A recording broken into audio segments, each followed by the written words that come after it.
C'è preoccupazione per le sorti dell'asilo? Sì, molta, moltissima, e io volevo sapere questa cosa, visto che abbiamo fatto una recita e è venuto il sindaco, gentilissimo, a una domanda di una mamma se l'asilo rimarrà aperto o chiuso, ha detto che l'asilo rimarrà assolutamente aperto, che è sua volontà e comunque in ogni caso non ha facoltà di farlo chiudere, però noi genitori ne prendiamo atto e siamo felicissimi di questa cosa, però in realtà vorremmo poi sapere nella pratica se i nostri figli il 1° di settembre possono venire all'asilo qui, quindi se li possiamo iscrivere, anzi mio figlio in realtà è già iscritto, però io vorrei gentilmente la certezza insomma, di sapere se effettivamente il bambino viene qui all'asilo o se mi devo trovare un altro asilo.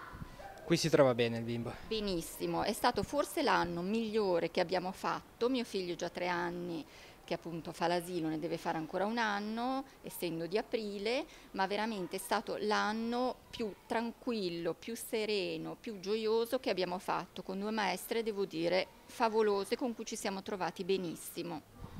Per chi abita a Zoagli, per il territorio comunque è un servizio importante, la perdita sarebbe un grave problema. Ma certamente è l'unico asilo di Zoagli, è l'asilo proprio di Zoagli, poi certo c'è anche un altro asilo a Sant'Ambrogio, comunque è un asilo privato, questo, ed è un asilo comunque per noi che siamo qui in centro molto più scomodo. Questo è proprio l'asilo di Zoagli, è una struttura meravigliosa che hanno visto tantissime persone, che ha 100 anni e proprio è uno splendido asilo con la possibilità di fare 1000 attività all'aperto, orto, di tutto. E voglio dire, secondo me è proprio un patrimonio del paese. Un paese senza asilo è veramente un paese più povero,